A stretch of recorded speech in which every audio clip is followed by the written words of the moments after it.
Le harcèlement scolaire peut arriver à tout le monde. Être blessé volontairement, physiquement ou par des mots ou des comportements humiliants peut, à la longue, avoir des conséquences graves sur la scolarité du harcelé, mais également sur sa santé. Tu peux en être victime, mais aussi témoin, et dans les deux cas, tu ne sais peut-être pas quoi faire. Je te propose aujourd'hui d'écouter cette histoire qui parle de harcèlement scolaire pour que tu comprennes bien l'enjeu qui se passe derrière ce comportement malveillant envers un élève, que ce soit toi la victime ou un autre. Pour écouter cette histoire, tu vas t'installer confortablement, assis, les deux pieds bien à plat sur le sol, les mains posées sur les cuisses. Il se peut pendant l'histoire que tu ressentes des choses dans ton corps, un sentiment de malaise, du chaud ou du froid, des picotements. Ce n'est pas grave et normal, ne t'inquiète pas. Mais fais juste attention où cela se situe dans ton corps, on en reparle après. Tu peux, si tu le veux, fermer les yeux. Concentre-toi un instant sur ta respiration. Sens l'air qui rentre dans tes narines. Sens ton ventre qui se gonfle. Laisse l'air s'échapper doucement par ta bouche pendant que ton ventre se dégonfle. Prends des respirations de plus en plus lentes et profondes pour sentir ton corps se détendre. Maintenant, tu vas imaginer dans ta tête que tu te trouves dans la cour de récréation de ton école. Il fait beau, les petits groupes d'amis se retrouvent un peu partout dans la cour pour discuter, s'amuser entre eux en ce milieu de matinée.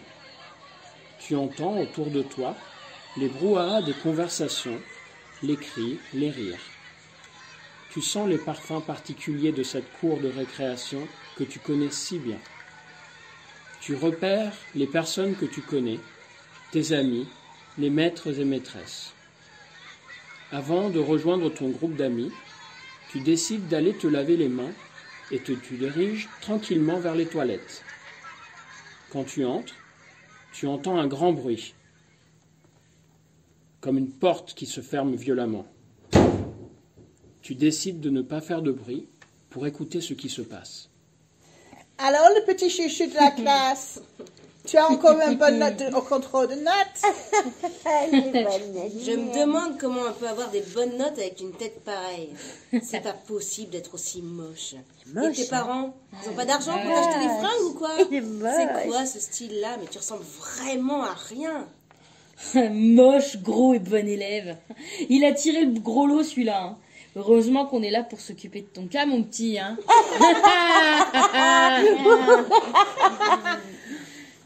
Tétanisé, tu te fais tout petit.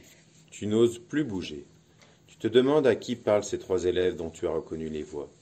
Ce sont celles de filles qui sont toujours ensemble et ne parlent presque jamais à personne, toisant toujours les autres de façon supérieure en se moquant des autres.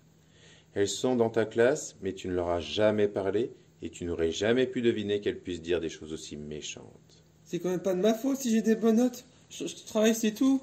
Le travail, c'est tout. Arrêtez. Ça alors, c'est un autre élève de ta classe qui est enfermé là avec ces trois filles qui le maltraitent. Tu ne le connais pas bien, car il est très timide et ne fait pas partie de ton groupe d'amis. Oh, il travaille, le gentil garçon, à sa maman. Eh bien, à partir de maintenant, tu vas travailler pour nous. À partir d'aujourd'hui, tu te débrouilles pour que nous aussi, on ait des bonnes notes au contrôle de maths. Tu vas nous laisser copier tout sur toi, hein, sans rien dire, ok? Ok. Ouais. Ouais, ok. Ouais, tu vas nous filer aussi le paquet de gâteaux que t'as dans ton sac. Oh, carrément. J'adore les gâteaux. On te voit, hein, te goinfrer à chaque récré. Ça te fera du bien de pas manger, ça te fera maigrir un peu. Hein. Les gros. Allez, dépêche-toi, on n'a pas toute la journée devant nous. Et on te prévient, si tu n'as pas la maîtresse ou à tes parents, on te bute. C'est compris, hein?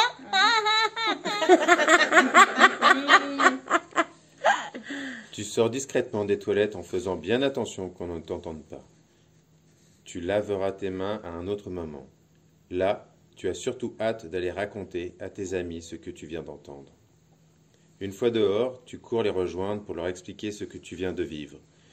Tu es encore sous le choc, mais tu prends bien le temps de retranscrire tout ce que tu as entendu dans les toilettes. Oh là là, on va pas se mêler de ça, hein. Moi, j'ai pas envie d'avoir affaire à ces filles. Et j'ai pas envie qu'elles m'embêtent, hein. Attends, mais c'est grave, on peut pas laisser ce garçon se faire traiter comme ça, quand même. Et puis, c'est carrément méchant ce qu'elles lui ont dit sur ses vêtements et sur son poids. Elle me dégoûte, ces filles-là. D'accord, mais à qui tu vas en parler, hein? Parce que toi, tu crois qu'on va te croire. Et puis, il a qu'à y aller lui-même, les dénoncer. Parce que si on en parle nous-mêmes à la maîtresse, et qu'ensuite on a des problèmes, moi, mes parents vont me tomber dessus, hein.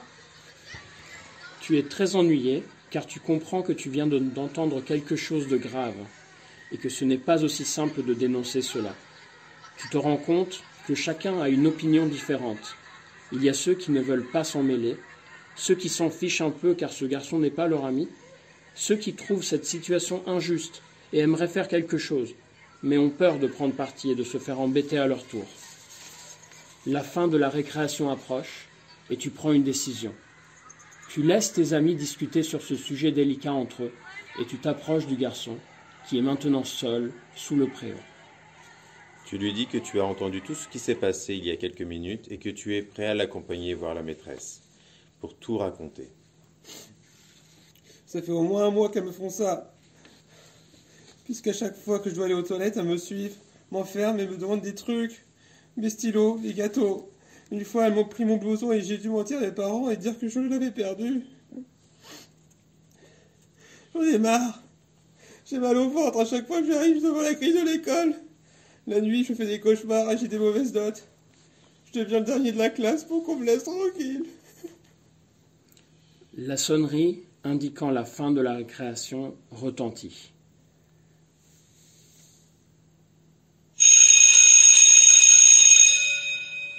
Vous vous dirigez ensemble vers la classe, mais c'est décidé. À la fin de la matinée, vous irez tous les deux raconter à un adulte responsable ce qui s'est passé. Vous savez que ce ne sera pas simple, qu'il y aura des conséquences pour les 3 filles et pour vous. Mais vous savez aussi que c'est la bonne et juste décision. Dans cette histoire, l'élève choisit d'accompagner son camarade de classe pour parler à un adulte de ce qui se passe. En parlant à une maîtresse ou à ses parents, en tout cas à un adulte, c'est souvent la meilleure chose à faire si toi ou un de tes camarades se fait intimider par un autre élève de façon régulière. Il existe aussi un numéro de téléphone, le 30-20, pour dénoncer ce comportement qui peut avoir de graves conséquences pour l'enfant victime. Tu vas pouvoir maintenant prendre une grande respiration en inspirant profondément par le nez et en soufflant fort par la bouche. Bouge doucement tes mains et tes pieds, étire-toi, et si tes yeux étaient fermés, ouvre-les. Je te propose maintenant de parler de ce que tu as ressenti dans ton corps et dans ta tête en écoutant ce conte.